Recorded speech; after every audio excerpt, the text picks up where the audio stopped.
Welcome to the deep dive. Today, we're tackling a pretty huge question. Oh, yeah. One that's both timeless and, really personal. What is the meaning of life? Right. One of our listeners actually sent this question in. Oh, wow. And I have to admit, it's a little intimidating. Yeah. But also incredibly exciting to explore. It's a big one. So to kick things off, I think we should start with some philosophical perspectives. All right. What's fascinating is that, depending on who you ask, you'll get a completely different answer. You'll get a different answer, yeah. So Hey, go ahead. let's start with existentialism, which basically says there's no inherent meaning to life. Okay. It's up to us to create our own meaning. So instead of waiting for some, grand purpose to reveal itself, we're actually in the driver's seat. You got it. I have to say that's both empowering and a bit terrifying. It is, isn't it? It is. Because, think of it this way.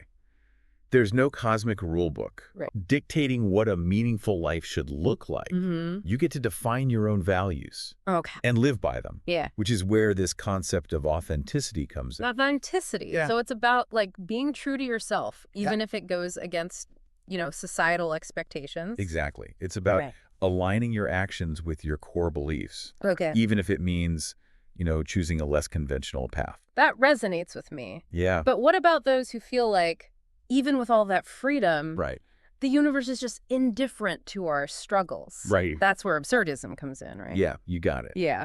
Absurdism, championed by Albert Camus, tackles this idea that there's this fundamental disconnect between our desire for meaning and the universe's apparent lack of inherent meaning. So instead of getting bogged down by that disconnect, absurdism encourages us to just embrace it. Exactly. Okay. Camus argued that recognizing the absurdity of existence can actually be liberating. Okay. It allows us to find joy in the present moment. Right. Even if we don't have all the answers. It's like saying, hey, the universe might not care, but we're here, let's make the most of it. Right. I like that. Yeah. But what about those seeking a different kind of comfort? Okay. Where does Stoicism fit into all of this? Stoicism offers a path towards inner peace. Okay. Through accepting what we can't control and focusing on what we can. Okay.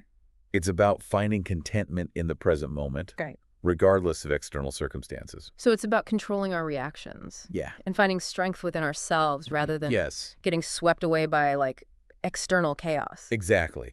It emphasizes virtue reason and living in harmony with nature. Interesting. Yeah. So we've got existentialism, absurdism, and stoicism, all offering these different ways to approach the meaning of life. Different flavors. Yeah, exactly. They're in flavors. But what about those who find meaning in something bigger than themselves? That brings us to religious and spiritual perspectives. Okay. Which, offer frameworks for understanding life's purpose. Right. Through a connection with something divine or transcendent. So many diverse belief systems fall under this umbrella. Right? Oh, absolutely. Yeah. I mean, Christianity, for instance, emphasizes loving God and loving others as the ultimate purpose of life. Yeah. Okay. It's about seeking a connection with the divine and living a life of service. Then you have Buddhism. Yeah. Which approaches meaning from a completely different angle. Completely different, yeah. Right. Buddhism focuses on understanding the nature of reality. Okay. And achieving liberation from suffering through practices like meditation and mindfulness. And there are so many other fascinating traditions out there. There are. Right. Like Hinduism with its concept of a universal consciousness. Or pantheism, which finds meaning in our connection to nature. It's amazing, isn't it? It's incredible how these beliefs provide a sense of purpose for so many people. But let's shift gears for a moment and look at this from a scientific perspective. All right. Let's put on our lab coats. Yeah, exactly. From a purely biological standpoint, survival and reproduction are the primary driving forces of life. So basically, biology says we're here to make more humans and ensure the continuation of our species. That's a bit of an oversimplification. Okay. While passing on our genes is certainly a fundamental biological imperative, humans have this remarkable capacity to transcend basic survival instincts. You're right. Yeah. I mean, if it's all about making babies, then what about our curiosity, our art, our exploration of the universe. Yeah. Where does all that fit in? That's a great point. Yeah. While biology lays the groundwork, humans are wired for so much more. We're driven to create, to question, to explore. Right. That innate curiosity and desire to understand our place in the grand scheme of things adds another layer to the meaning of life. So it's like we're built for survival, but wired for something bigger, something more. Exactly. And when you consider the awe-inspiring scale of the cosmos, it raises even more questions about our purpose. It really makes you think, doesn't it? It does. Our planet, our solar system, our galaxy, it's all part of this vast and ever-expanding universe. It's humbling to think about our place in all of that. It is. Yeah. For some, that sense of awe and wonder is enough to spark a sense of purpose. Right. The ongoing journey of exploration and discovery, the realization that we're part of something much bigger than ourselves, can be profoundly meaningful. Yeah, for sure. It really is. Yeah, absolutely. It's pretty amazing when you think about it. It is. It is. I mean, we're just these tiny little creatures on this little planet. It's amazing. And yet, we have the capacity to ponder these huge questions. I know. It's mind-blowing. It is mind-blowing, and it's like, where do we even begin to unpack all of this? Right. Well, that's what we're here for, right? That's what we're trying to do. To dive deep. That's what we're doing. And explore these different perspectives. Exactly. So where do we go from here? I mean, we've talked about the cosmos. We've talked about philosophy. But I think, we've laid a good foundation with these kind of like overarching frameworks. Big picture. Right. But I want to bring it back down to earth a little bit. Okay. And talk about like personal experiences, because ultimately the meaning of life is something that each individual has to grapple with. Absolutely. So in the next part of our deep dive, I think we should explore some stories, some real life examples I like it. of people who have found meaning in different ways. From overcoming adversity to pursuing their passions to simply finding joy in the everyday moments. I'm in. So stay tuned for that. All right. We'll be right back after a short break. Sounds good. It's mind-blowing to think about, right? We've gone from contemplating our individual choices to the vastness of the cosmos in just a few minutes. But I'm curious, what about those who find meaning not in the grand scheme of things, but in overcoming personal challenges? That's a powerful point. It brings to mind the work of Viktor Frankl, a psychiatrist who endured the horrors of the Holocaust. Right. His book, Man's Search for Meaning, explores how even in the face of unimaginable suffering, humans can find purpose. I've heard about his story, but it's hard to fathom finding meaning in such horrific circumstances. Frankl's experience led him to develop logotherapy, a form of therapy that focuses on finding meaning as a primary driving force in our lives. He argued that even when stripped of everything else, we still have the freedom to choose our attitude and our response to suffering. So it's not about ignoring the pain or pretending it doesn't exist, but about finding a way to make meaning out of it. Exactly. Frankl believed that we can discover meaning in 3 ways. By creating something, by experiencing something deeply, or by choosing our attitude in the face of unavoidable suffering. His story is a testament to the resilience of the human spirit and a powerful reminder that meaning doesn't always come from external achievements or happiness. Yeah. It can be found in our inner strength, our ability to connect with something greater than ourselves, and in finding purpose even amidst pain. It's truly inspiring, and it highlights another fascinating aspect of this whole meaning of life conversation. Okay. The influence of culture and society. Right. We don't exist in a vacuum. The values and beliefs of the culture we're raised in definitely shape how we view the world and what we consider a meaningful life. Absolutely.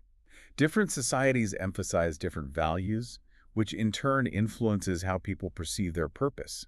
For instance, individualistic cultures like the U.S.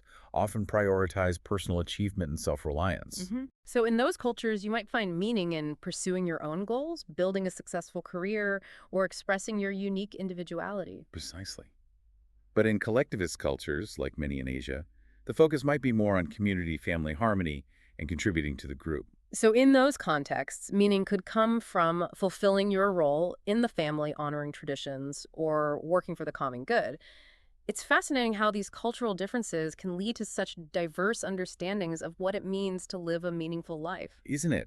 And it further reinforces the idea that there's no single universally applicable answer to the meaning of life question. It's a deeply personal and culturally influenced journey. Which leads us to a rather intriguing perspective, what some might call the anti-answer, the idea that maybe the question itself is flawed. That's such an interesting way to put it. Some philosophers argue that searching for a single definitive meaning of life is a bit like asking, what's the meaning of a rainbow? I see what you mean. A rainbow is a beautiful phenomenon, but it doesn't necessarily have a deeper meaning beyond its existence. It just is. Exactly. And perhaps life is the same way. Maybe it's not about decoding some secret message or finding a preordained purpose, but about experiencing it, fully appreciating its complexity, and finding what resonates with you personally. So instead of getting hung up on what's the meaning of life, maybe a more helpful approach is to ask, what makes life meaningful for me? Or how can I live a life that feels purposeful and fulfilling? Now you're getting it. It's about shifting the focus from a grand universal meaning to a more personal and subjective understanding of what gives our life value and purpose. That makes a lot of sense. Right. It takes the pressure off finding this one grand meaning and allows us to focus on what makes life meaningful for us as individuals. Exactly. It reminds me of something we touched on earlier. Okay. Authenticity. Absolutely.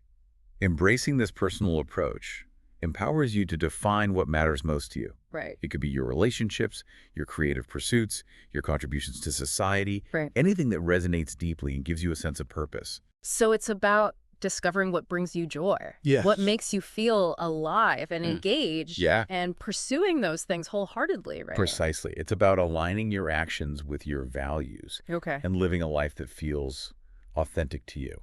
You know, it's been quite a journey today exploring all these different perspectives on the meaning of life.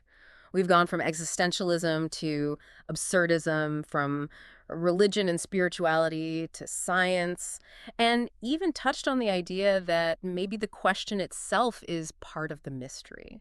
We've covered a lot of ground. We have. And if there's one key takeaway I hope you walk away with, is that there's no one right answer to this age-old question. Yeah. The meaning of life is something each of us has to grapple with and define for ourselves. And that's both exciting and a little daunting, isn't it? It is. It's like we're given this incredible freedom to create meaning in our lives, to shape our own stories.